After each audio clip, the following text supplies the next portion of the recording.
Welcome back, ladies and gentlemen. Or should I say, thank you for staying. You're in the room discussing internal communications and change communications. If you wanted to be in the room discussing the US presidential election, I'm afraid that's in a different hotel. Please leave now. So, internal and change communications. We have two speakers here for you. You can already see the details on the screen. But allow me to share a little story about what a lot of people face when it comes to internal communications. Usually, it's the thing that people have to do, not necessarily a job that they want to do. And the reason is that frequently the levels of engagement with internal communications tends to be quite low. People tend to prioritize news that they get about customers over news that they get internally. And frequently the news that they get through the media is sometimes also more comprehensive than what they're fed from the communication director. So internal comms is kind of the poor cousin in many organizations, the external communications people. Our job as communication directors is clearly to make sure that we don't have any complaints from people about a lack of engagement, that we don't have any complaints from talent who might threaten to leave, saying that the levels of engagement are too low. So how do we kind of put these two things together? How do we turn internal communications from the poor cousin of communications, external communications, while at the same time ensuring that it meets the needs of the organization, but it meets the needs of staff? So those are the sort of things that we're here to talk about. And our first presenter, our guest on the right, corporate communications and CSR lead at Tesco in Bangalore. He's going to be talking a little bit more about making sure that you can use all of the technology, all those digital tools that you have available, without treating your staff like a conveyor belt. In other words, making sure that that human touch is still there. Ladies and gentlemen, please put your hands together for Mr. Anisul Bagas. Can you hear me? Great. Thank you so much, Mark, and thank you for welcoming me here. It's a pleasure to be here. This is the second year I'm speaking at the Ph.D. conference, and very delighted to have you be here. So, before I begin, just to set context. So what I want to cover are three things. So one is, what does the world of hyper-connected communication really mean to all of us? What are the risks and opportunities which are available, and how do we mitigate that? And lastly, what are some of the kind of approaches we can take? And again, I want to make this interactive. I want you to also share your perspectives and your thoughts. Before I get there, how many of you all know about Bengaluru? You have been to Bangalore in India? No, okay. So it's known as the Silicon Valley of the East, and we have a lot of technology firms based out of there. I work for Tesco Bengaluru, which is the retail and operations center for Tesco, which is one of the world's largest retailers. We've been operating in India for about 12 years, but Tesco is a 100-year-old organization. So that's the background. Okay, so before we get started, I want to do a quick quiz. And again, this is based on some of the research studies which have been done globally. I don't know if you can see it at the back, so I'll go question by question. Take a guess as to what would be the appropriate answer. So what percentage of business leaders say connected work is extensive and that they have access to their data and systems and colleagues independent of the physical location? What do you think the answer is?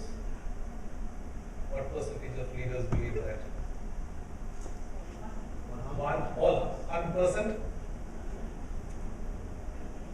20, a quarter. Okay, so so quarters, 48% is the right answer. So again, 48% of business leaders believe that. What's the percentage? So X in how many expect to reshape their business radically in response to hyperconnectivity? What do you think is the answer? 4 in 5, 2. Any other guesses? 3 is 1 in 5. Okay. Employees who choose their work setting were how many times more likely to work in a balanced environment and feel that they are contributing to the business performance? What's the answer there? How many times? 8 times more.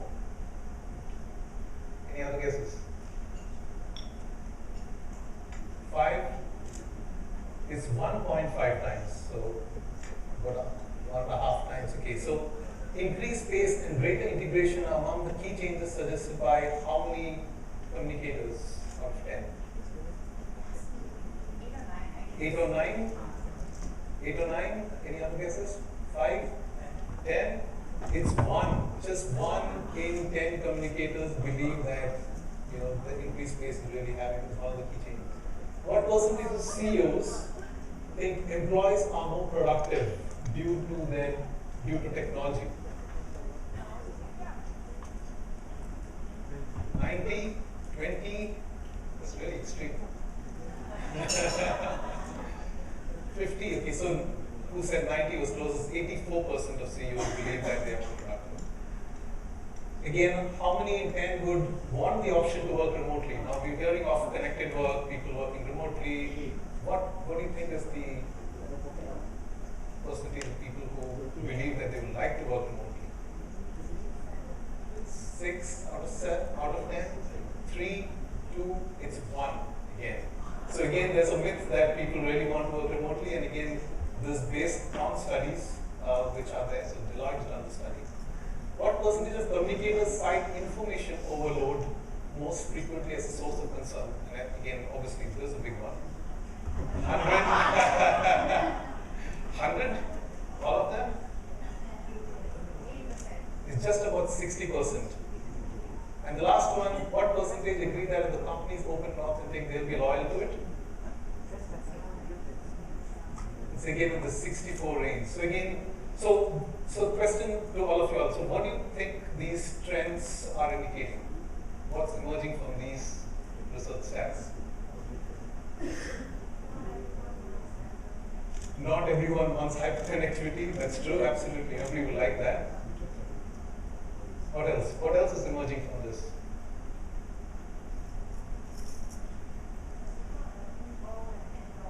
It's not a be-all and end-all. Perfect. Okay, great.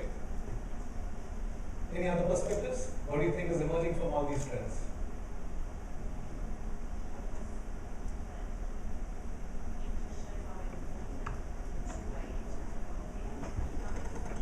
Perfect. Okay, so that's a fantastic point. So it's about how do you make it interactive and engaging, and why internal comms is really important. Great thoughts. Okay, moving on.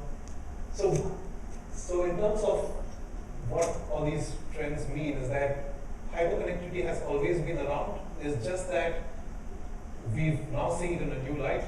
So what were the couple of trends which already exist? The fact that people want to share information, and they want to build community, and that's really fundamental to how communication continues to be.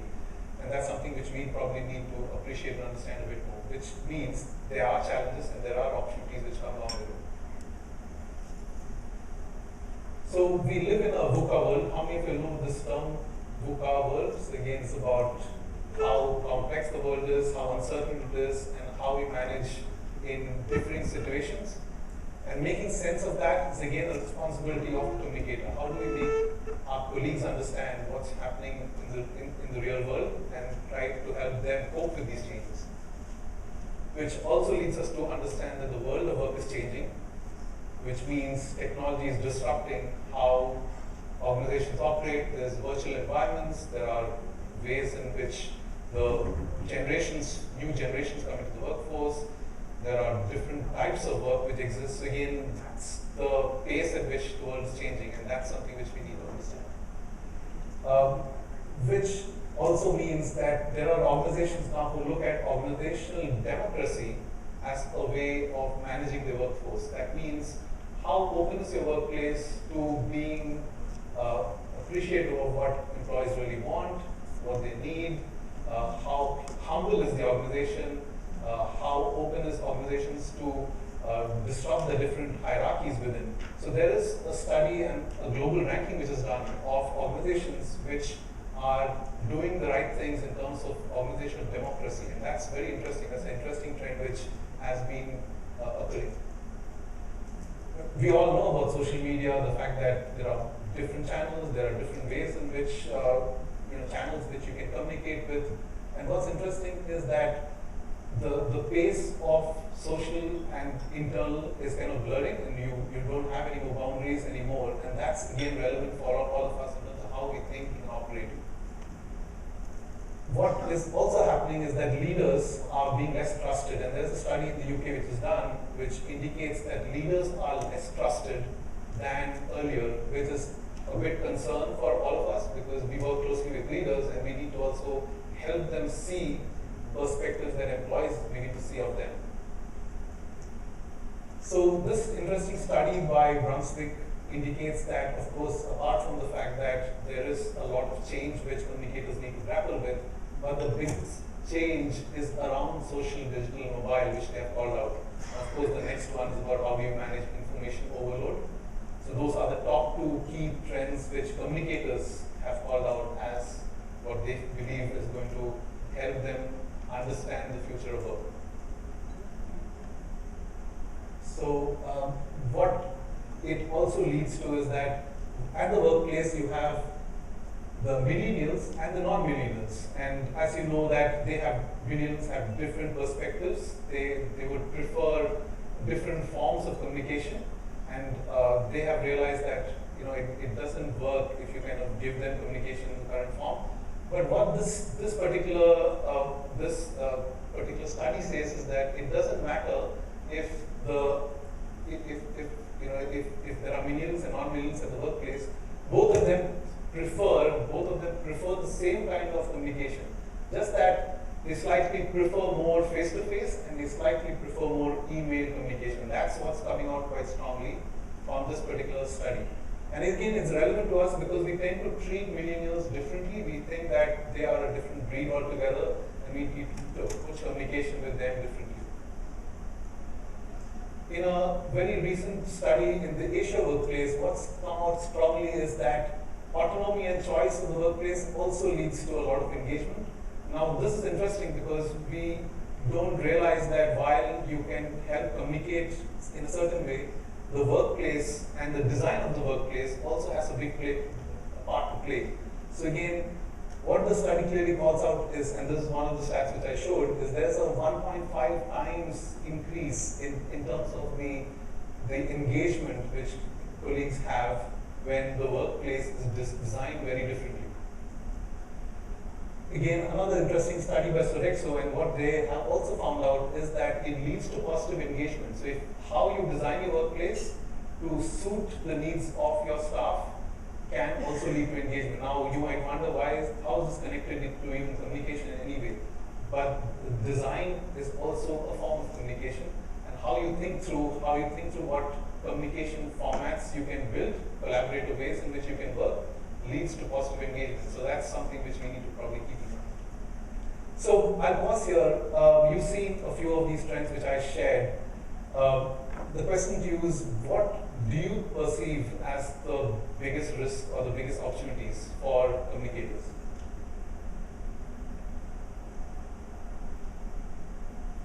So what do you think are the biggest risks and what are the biggest opportunities you see?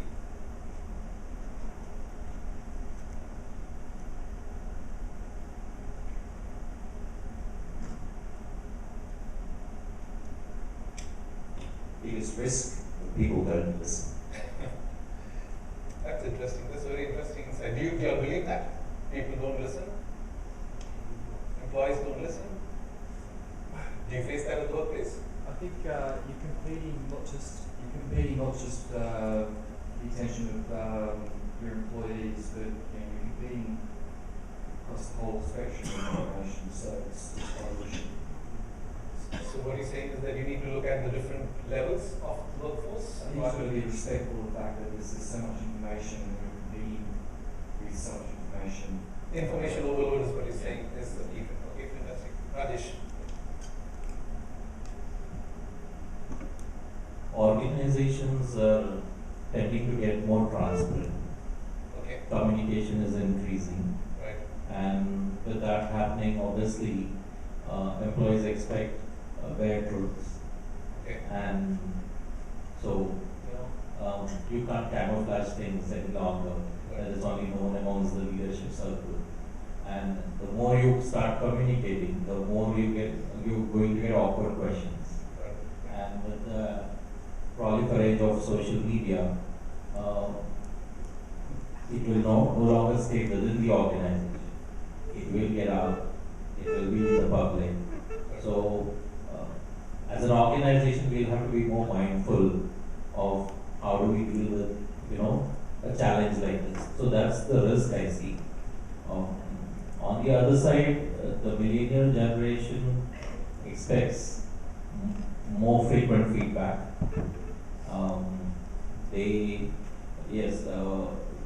When it comes to listening part, I would say that the attention span is less. So communication, obviously, there's an opportunity to be even more creative, given today's mindsets of the employees. That's what. Fantastic. Yeah. Hello, I work for Ubisoft and I'm a millennial. So Ubisoft is a video games company, and my biggest challenge, I completely understand what you're saying. My biggest challenge is not about communicating, but about listening. And how do I plant some communication seeds in a way in some very small groups, so that they get this information and they make it theirs, and then after that they communicate from it. So this is really for us, for me and for my team, it's really what we are currently trying out in some ways. And I don't know if you guys are started doing that, and I would be very interested to see your different communication models around that. So basically empowering little groups to take the communication and make it theirs in their own word, so that they're convinced. And my idea at the end is that my employees are the ambassadors of our brands, our studios, and all that. Yeah. Fantastic. Thank you so much. So again, what I'm hearing is helping employees to be ambassadors, or at least curating their own content. So that's a great point. And Rajesh's point is fantastic about being more open and transparent, and also being mindful about what we communicate. So I think that's really very interesting insights. Go ahead. I think there are 2-3 things that come to my mind. The first is that the priorities of business are business. And so where does communication come on priority when we are doing business is important. And what happens is, if there is a crisis situation, suddenly communication becomes very important. And that is when the other bottleneck that comes in is speed. Because in any crisis or anything after that, you have so many stakeholders who come in, right from OTC to legal, to the project teams, the chairman, the network. So speed becomes extremely important. And usually, and many times what might happen is that the window in which you need to get your messages out gets lost. And the damage or the impact of that is phenomenal. So that is something, how do communication professionals get that around? How do we manage that? Is that Okay, fantastic. So really, really interesting insights in terms of managing priorities. I think that's a great point. What I wanted to also share is that we just talked about information overload. So there is attention spans are less, and therefore people can't really cope with what's going on. And again, that's the responsibility of the communicator to help them understand the speed of change. And there are distractions, and because of which obviously attention spans are less. People are on WhatsApp and many other channels. And again, what's interesting to see is that the gap between meetings and non-meetings is not all that great. It's almost the same. So if you look at most of the parameters. What's interesting, the last point we'd say is that most of them prefer to research everything on the internet. And so they are getting the information elsewhere and they're searching for it quicker than you think. What's interesting also to note is that collaboration, what we believe, at least what research tells us, doesn't really always happen if it's not managed well. And if you are in the virtual workforce, you need to understand that you need to take care of your culture, and that's what's coming out strongly. You need to be aware of how to manage your culture. So again, that's the responsibility of the communicator. So you're not just communicating, you're also responsible for the culture of the organization. The trends about CEOs is very interesting. What's happening is that now CEOs are saying because of technology they are able to communicate much more with employees, which is a great thing to do. That is quite high. There's 81% of CEOs saying they get to communicate. But the fact is that they are getting less mind space, which means they are not able to think as much as they were able to earlier. Again, that is a risk. Likewise, people want to see them as human beings and they want to be seen as human stewards, not as leaders sitting up there in the ivory towers. And again, that's a big shift which is happening. And last, in terms of the trust erosion, so again, people take surveys, but what's happening is they don't believe that the organization is doing much with the survey results. And that's again a bit unusual and a bit worrying. So what's required is really the human touch. So again, going back to people being with people, and again, that's the way in which communicators can connect the dots between how employees see each other. It's a big area, employee advocacy. So what's coming out from this particular research trend from LinkedIn is that while even if your colleagues are sharing information, even if 3% of employees share information, the impact is about 30% in terms of engagement. Now, not sure how much we do in terms of tapping employee advocacy, and that was one of the points about how do we help curate content, how do you enable employees to be ambassadors from within, and therefore build your brand. Again, like I said, face-to-face is still preferred over digital despite all these technology changes which are happening, and that's again a trend which is being spoken about. And again, the role of communicators is about managing information and managing culture. And again, these are two obviously very, very varied things to kind of manage. Okay. So in terms of what are the approaches, and again, some of you have already touched upon them. What I wanted to share is some of the things we are doing at the workplace already and something maybe which you could take away from. One is in terms of making your employees central to your communication. So one of the interesting things we have begun is creating a set of councils within the organization, and again it's curated by the team, the communications team.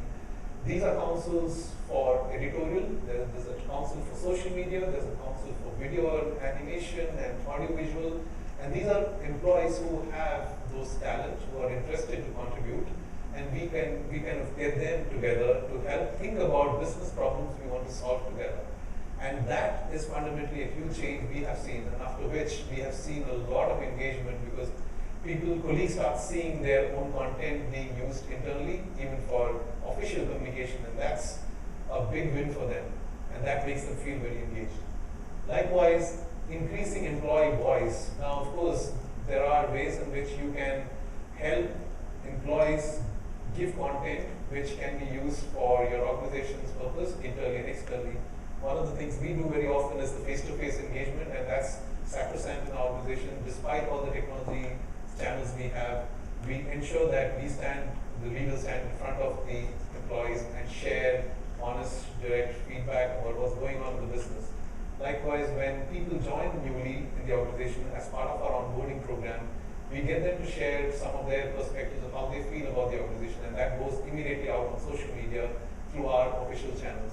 So again, these are some of the ways in which we encourage employee voice, and that's something that is very, very much people expect to do.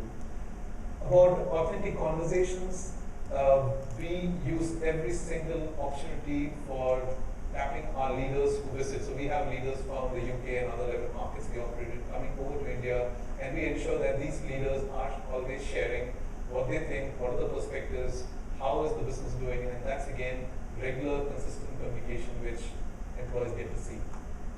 And again, peer-to-peer communication is very crucial. So it's not about communicators communicating to employees, it's about peers communicating with each other. And I'm not talking about Yammer, I'm not talking about the social networks we have internally. It's about video messages, it's about interesting insights they have, it's about learning from each other, and that's encouraging a lot of traction and engagement in the system. And this is an interesting campaign we're just about launching, and I thought you all should have the first glance at it. This is a campaign on diversity and inclusion, and all this content is created in-house and is created with employees and for employees.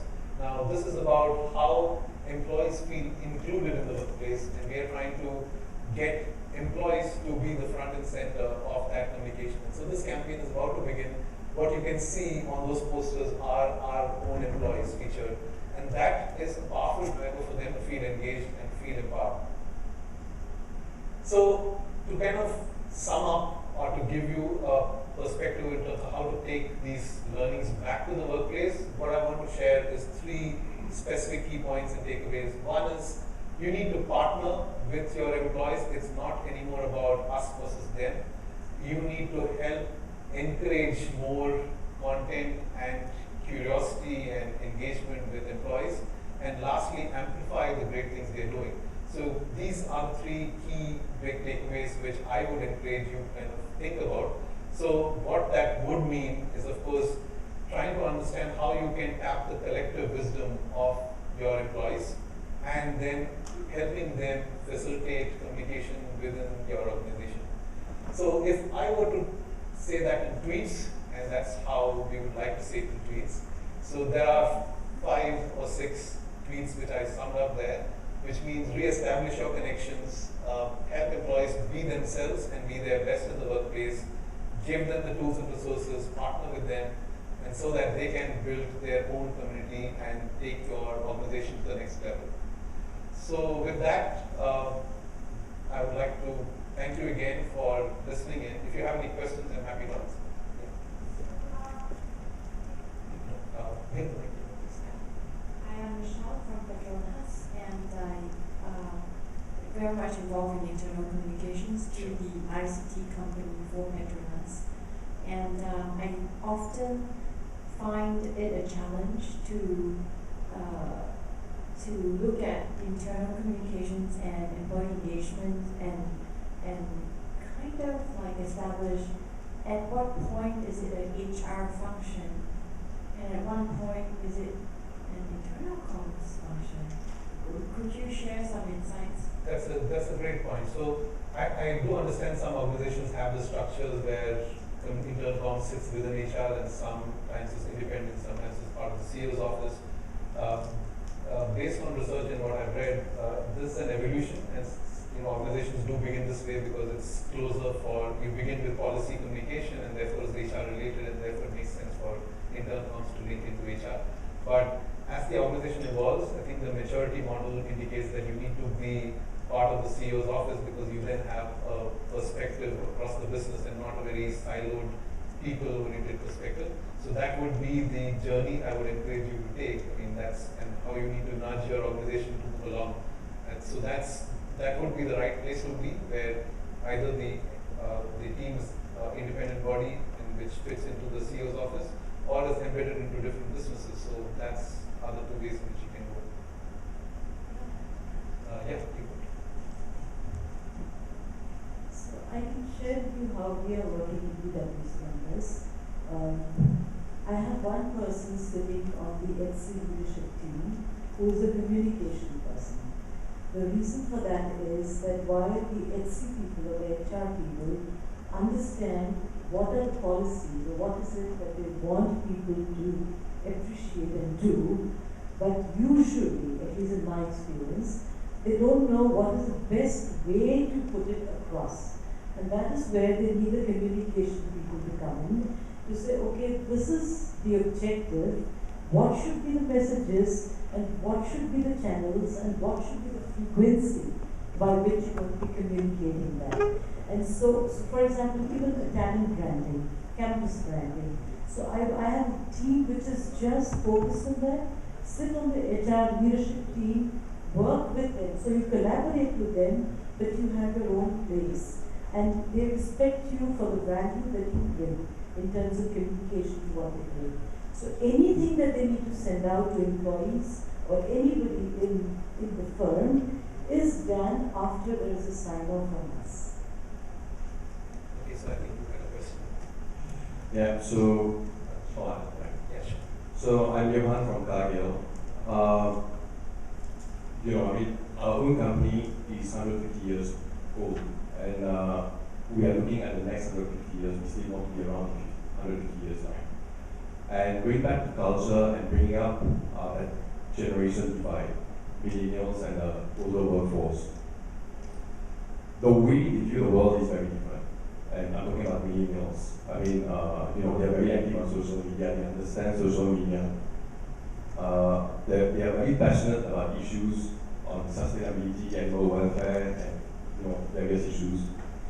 So, do you think a company should readapt its culture to the new generation, or where do you draw the line and get the people to adapt to a company's culture?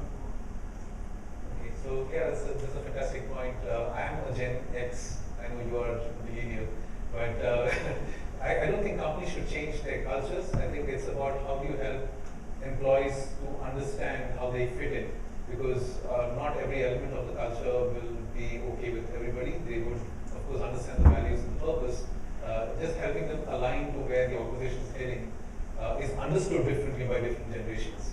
And I think that helping employees understand where they fit in and how they understand where the company is heading and how they can contribute their might behind it, I think that's really what it should be. So I don't think the company should change their culture. I think it'll take many, many years before they can get there. Yeah. Rajesh. Just to respond further on the question of, how does communications and human resources, sort of align together. I've been wearing two hats in my previous organization, which is ING. So as a head of HR, I had an oversight of communications. I would say that the best structure definitely is where you have one person sort of in a COE role, a Center of Excellence role for the human resources part of it, and that would further extend to the CEO communication or the leadership communication as well. And as rightly expressed by the colleague in PwC, what happens is the HR professionals wants to work on engagement, they want to work on reaching out to employees, they want to talk about policy refresh, they want to talk about new initiatives, and there's a lot more to do besides creating the initiatives and also rolling it out and executing it. But what is very crucial is the communication part. How do you use communication to inspire the employees, to trigger interest and participation, and at the same time, how do you ensure that the brand guidelines are followed? That's an area where HR doesn't have an expertise. I mean, in terms of your logo placements, your language, how the communication should flow. There could be very basic stuff and there could be some serious stuff as well. So that's where the communication person is very important. And in a structure where these are not clearly defined, it's best that we have demarcated communications person working on employee matters. Great, thank you so much. I think in the interest of time, I think Ellie needs to kind of do the presentation as well. So I don't want to eat into her time. So I'll be happy to kind of take any questions offline or after the session, if that's okay. Yeah, I mean, so Elaine, yeah, take on the question. Sure, please. Give the mic back here. I think the culture question you raised is really very pertinent when it comes to communicators. And I'd like to share with you how we tackle this. So globally, for 1 year, we engaged employees worldwide to say, what are the behaviors, what are the values you feel are important. And the interesting part was there was a set of values, and we said the changing times, maybe the values need to change, maybe they don't need to change. But the millennials, and our average age is like 28. So what are the values you feel you want to be living for? And those behaviors are what form the culture. So it's actually the millennials who are saying this is the culture of the organization, and then the communicators come in to say, okay, this is what you said, and now we all are going to be living this culture of ours. You know, so it is not as if there is a culture and people are being seeded into that.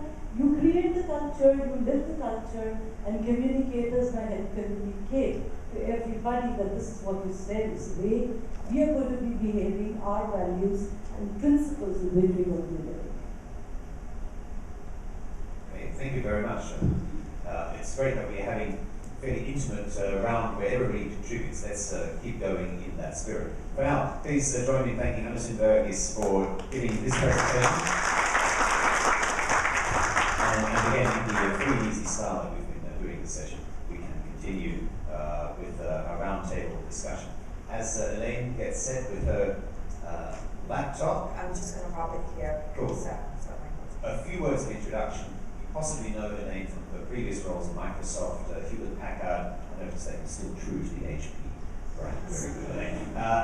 And Visa, and she's here today to talk about change from a company's perspective, which has gone through a very significant change. We all know Philips as a consumer electronics brand, but in case you're not up with the news or you've been living under a rock, you won't know that Philips recently divested its lighting business. Still owns a substantial stake, but it's a separately listed business, and Philips these days is focusing much more on health technology. Do you think of Philips as a health brand? No? Well, Elaine Ohm is here to change that. Please give her a warm hand. Thank you, Mark. Thank you for the great intro, and really appreciate that you actually did all that research and did half the presentation for me already. So makes things a lot easier for me. Thank you.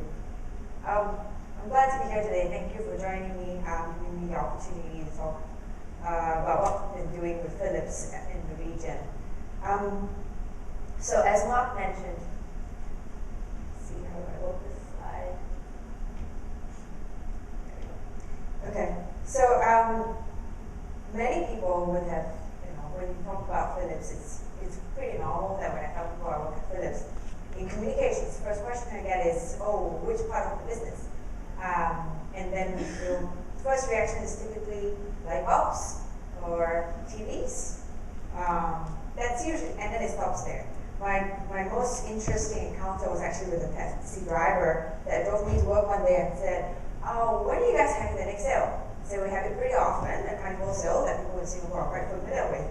And then he goes, okay, let me know when is the next one because I'm going to get a karaoke set. That was my most memorable encounter, and tells a lot about what people have an impression of Philips brand and what it stands for in Singapore, what it does. So I know that I have a huge task ahead. So I actually look after communications for the entire part of the business that is health technology. So that's where we are today. Very different image than what we were known before. The picture that you see on the left is actually Philips in Singapore in the 60s. We've been in Singapore for 65 years now. Not surprising, some Singaporeans actually think of Philips as a local company. That's not too surprising, I would say, because we've been in Toa Payoh, that's quite a suburb there for about 60 years, and we did a lot of manufacturing work there. So if you ever drop by that part of town, you'll still see the old Philips buildings that look like factories. Because in the 60s, there were people working on TV sets, putting together TV sets as part of assembly line. What we're moving to today is to become a health technology company, and that's the part of the business that I work in. That combines the health systems part of our business, which is the B2B side of the things that we do. We work with hospitals to provide them with healthcare equipment and solutions and services for the entire healthcare industry. Not to mention our competitors are actually GE Healthcare, Siemens Healthcare. That's where we are in that space for B2B healthcare. We also still continue with our consumer electronics part of the business, which is now rebranded to be called personal health, because we want to be a health technology company. So, here we go. This was what we were like in Toa Payoh in the 60s. And then we then decided that we were going to build a new office building. So we tore down one of the 4 buildings in Toa Payoh and constructed from ground up 6 floors, 38,000 square meters in total, and it was completed within 18 months. And fast forward, this is what we look like today. So when I joined Philips about a year and a half ago, that was about halfway through the construction of the new building. And then my regional CEO said to me, look, we need to start putting together a core team to communicate the change that we're going through as a business. And we need to, in particular, plan for the launch. And you start thinking 9 months before a launch, how do I get started thinking about a launch? And what do? I have a new building to launch. Okay, what can I say apart from the fact that here's my new building? So we needed to get a little bit creative with what we were going to say. And so a task force was put together, and in the task force you have the communications team, which is led by me. You have the design team, because design is a crucial part of putting together that physical asset that you have in the new building. And you've got HR in there, and then key members from the management team were in there. So the way we went about it was, we decided that we were going to talk about our business transformation and use the new building as an asset to help us tell that story. So if I may fast forward, if you're like me, I read storybooks. I have a terrible habit of going to the last page of the storybook to find out the ending of the story, right? So if I could go to the end of my story, what kind of headline was I looking for in the papers? This was actually a real piece of coverage from the Straits Times editorial, so it's not editorial, it's editorial, that talks about the evolution of Philips in Singapore. It was what I had in mind 10, 12 months ago when I first got the job in trying to have, figure out how we're going to tell the story of Philips' transformation in Singapore and the launch of our new office building. So this was exactly the kind of headline that the entire PR team had in mind. So that's why I said if I could just fast forward to the end of the story to show you this was what I was looking for. This appeared in the Straits Times around National Day this year. We have the privilege of having been in Singapore for a long time, and having strong relationships with the Economic Development Board here in Singapore, which is why the local story angle tends to make for a great story for us with the Straits Times. So that we know, and therefore the PR team definitely leveraged that to our advantage. So now let me get to a slightly more fun part of dissecting how we actually got here. On launch day, which was May 19th this year, we set out to do a couple of things from a communications perspective. First, we wanted to articulate our vision as a health technology company through meaningful innovation and using our new office headquarters as a proof point. Second communications objective we wanted to strengthen our brand in the region. And then we wanted to demonstrate our commitment to Singapore, trying to find a local news angle for us. So on launch day, we had our regional CEO on the right, Minister S. Iswaran, who is Minister for Trade and Industry, joined us on our launch day. Next to Minister is our number 2 guy from Royal Philips in Amsterdam. Our CEO couldn't make it, but he sent his number 2 guy with us on launch day. And then next to him, on the extreme left, you see, is the Dutch ambassador.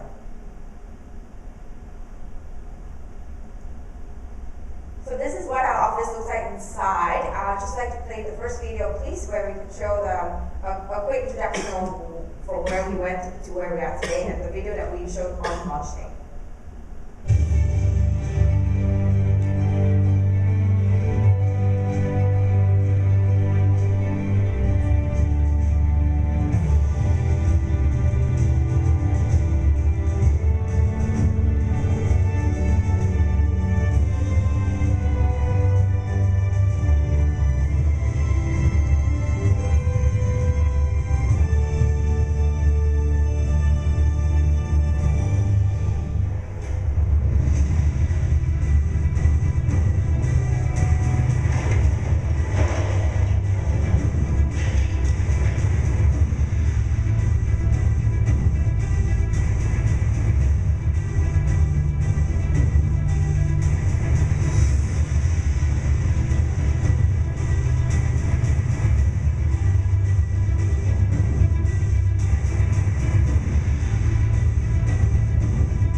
was a video we showed on our launch day that basically summarizes very quickly in a couple of minutes what we do today from the old days to the new.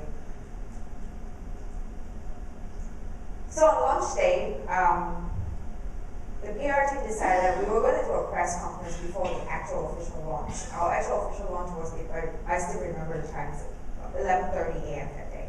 So we did a press conference in the morning. We said we needed to get the media in first. We needed to get the news first before everybody else gets it. So that to me was important and an important part of our communication strategy. During the press conference, as you know, communications professionals work in Singapore now, it's very challenging getting media to come to a press conference these days. So what do? That's why we had to think about it creatively. On the press conference panel, I had Ronald de Jong, who's my chief market leader from Amsterdam. He's the second in command to Frans van Houten, who's our CEO. Ronald was there with us, telling the strategy of the Philips business moving into health technology. We had our regional CEO, Fabian Wong, with us, and we had Mr. Lo Chao-wei, who was our chief designer, with us on that panel talking to journalists that day. We flew in media from the region. So we had media from, top-tier media from Malaysia, Thailand, Indonesia with us that day. And we were lucky enough, we had the blessings of the Economic Development Board, and they issued a statement together with us in our press release. So all these things make for great news for us. So we had a great turnout that day, with about 19 journalists with TV crew, in total 16 tier 1 publications in Singapore. If I can just show you what happened in the morning. So I had another breakthrough with this in the morning when we were able to get an exclusive on Squawk Box, CNBC Squawk Box that morning itself with Ronald de Jong there. So I just have a quick news snippet here to show you what we did that morning in the breaking news. So I gave CNBC the exclusive first thing in the morning before we did our press conference and before the actual official opening. So if you could play the video, please. Well, what we see is that innovation will be key in driving the paradigm shifts that we will need to provide affordable healthcare to the masses. And you will see innovation in products, in technology, like being able to operate without really using knives and cutting into the bodies of people. We call that minimally invasive interventions. But we increasingly also will see targeted diagnostics, and we believe that we cannot only focus our resources and investments globally on diagnosis and treatment of people that are already ill. We need to shift also resources towards prevention. Make sure that we tap into the trend that consumers increasingly take ownership for their own health and well-being, so that they stay healthy in the first place. Thank you. So that clip was longer, but I just wanted to highlight that portion of how Ronald de Jong was talking about our company's transformation into a health technology company. And then in our Swanky new building, we have different innovative spaces within there also. So in September, there was one more space that wasn't ready yet in May, and I had to launch what we call the Philips Consumer Care Center. So it's just a snippet of the news that we got in September. So this just happened about 2 months ago. And it's basically a continuation of our same storytelling technique and our communication strategy to leverage various parts of our new building as assets to help us tell the story of our business transformation. So I tell our management team, our work doesn't stop there with the official opening of the building, but it actually continues, and actually with the official opening was just the first step in us telling the story of our transformation here. A peek into social. So just a quick, we did a quick research on our own to find out our brand share of voice from just before the launch to the days following the launch. And we obviously saw an increased brand share of voice. This is actually measured through Philips' proprietary software. Digital, as we all know, is important these days. So in combination with what we do with PR, traditional media, we reached out to various target audiences through digital and social channels. So we had our own channels, our own website that's dedicated to all things about our new building and a photo gallery together with a virtual tour. We also then posted on our own Facebook pages and our own social channels that day, a social live stream with drone footage of the launch and photos during the day. And not forgetting internal comms, we saw Anisu's brilliant presentation just now about internal comms, and I also take care of internal comms, and I am passionate about internal comms, and I too think that internal comms tends to get, I call it the red-haired child in the family, because it doesn't get the attention it deserves. But it's actually really, really important, especially if the company is going through a transformation. So not forgetting internal comms, what we did we had a parallel stream going with external comms planning. At the same time, we planned for what we were going to tell our own employees, because your employees are your ambassadors. So it was then equally important for us to make sure that we have the adequate communication going out to our own employees. So in the lead up to the launch, the comms team worked together with the design team and HR in coming up with various types of assets to help tell our story to our own employees. So we had on that top corner there, see that one's actually a welcome pack that we give to employees. It's got that's our employee ID there. That's kind of in a cheeky way. So the front part, you get to put a fun photo of yourself, and the back is a nice, more professional shot. And then we gave it out in a nice pack to help explain what our company mission is. These are TV screens that we have in our office that the comms team frequently can put up videos to help promote our story internally. And these are posters that we have around the office and postcards as well. This is our own website that employees can go to. These are building guides, so we treat the building a little bit like a nice museum. We actually have nice getting around guides for us and for employees. Because we wanted to tell the employees, we have this new workplace concept called workplace innovation. Basically, it's an open concept where you don't get an office anymore. So that, again, is a cultural shift for all of us, and therefore, there was a need to tell the employee what we were doing. So these booklets are actually nice assets that we give out in our new office today.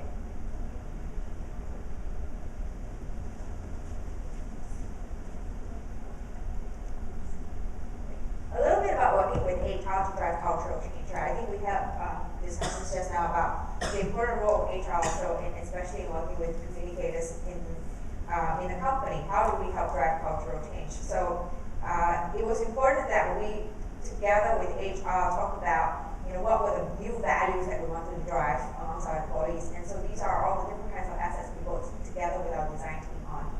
There are actually real postcards that you will see in our office, huge posters we have in and around the office.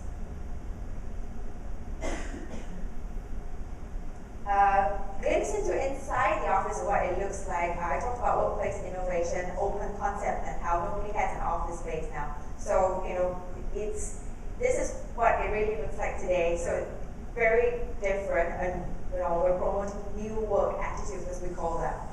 So it's important to get people used to the fact that it's an open concept office. You get to sit wherever you want and wherever you're comfortable with to work during the day.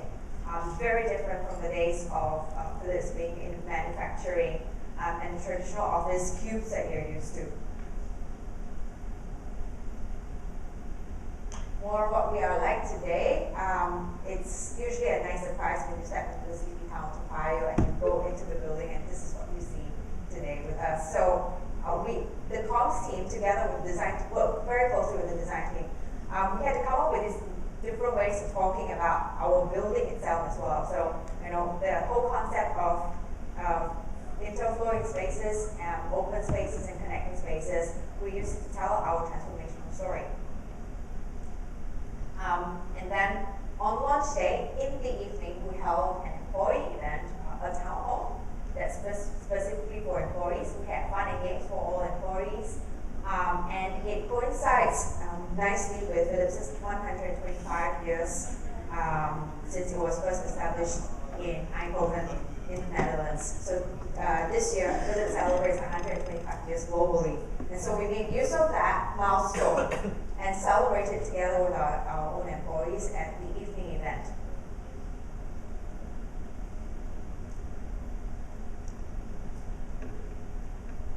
And so here we are today.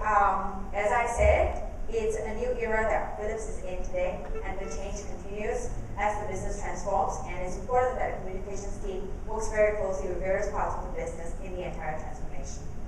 So that's all I have for you guys today. I'm happy to take questions or we can discuss outside afterwards. Thank you. Thank you very much, Elaine. We won't let you get away that easy. Right, we do have any questions. Yeah, hi. You were talking about how you engaged your team internally. How did you measure the level of engagement of your team around this transformation? How did you measure that? You mean employees, right? Employees, yes. Yeah, Employees. thank you for that question. We have internal surveys that we send out frequently to employees. So we actually do them in a regular sequence, and we make sure that one actually went out before the launch, and then and followed with another one that went out just after the launch, and we actually noticed a significant increase in the NPS score. So that's an internal survey that is driven by HR predominantly. So we do have employee surveys, and we measure what we specifically call the NPS, Net Promoter Score. So questions around how likely are you to tell your friends about coming to work at Philips? And we actually noticed a 26% increase right after the launch. So that was a nice target for us. It's tangible, something that you definitely can use to measure. Does that answer your question? Yeah. Thank you. Mr. Kaspersky. Hello, yes, hi. I totally understand your frustration because at Kaspersky now we're a cybersecurity company, where in the past you still see people telling that Kaspersky is an antivirus company. So it's exactly the same scene that you're having right now. And actually my question contains two parts, because one of it is always frequently where the management will come to you and say, look, right now we've already encountered this change. This change has been going on for some time. So do you still see yourself being from health company? Do people still see you as the old electronics company or right now health company? So the management will ask you these kind of questions, right? So how do you actually give them the measurement? And definitely, secondly, how do you keep the continuity news? Because we did one launch and one major announcement in May. So how do you keep that news cycle alive to make sure that it's continued? Sure. Thank you for that question. So the first question was around management questions and how you answer management questions around the change in perception. So we do measure extensively and at a global level as well. Philips as a company started putting in place measurements for our media and PR coverage. We actually tracked the kinds of key messages, and in particular we also track perceptions. So both in keywords as well as the kind of press coverage that you were getting that actually talks about Philips as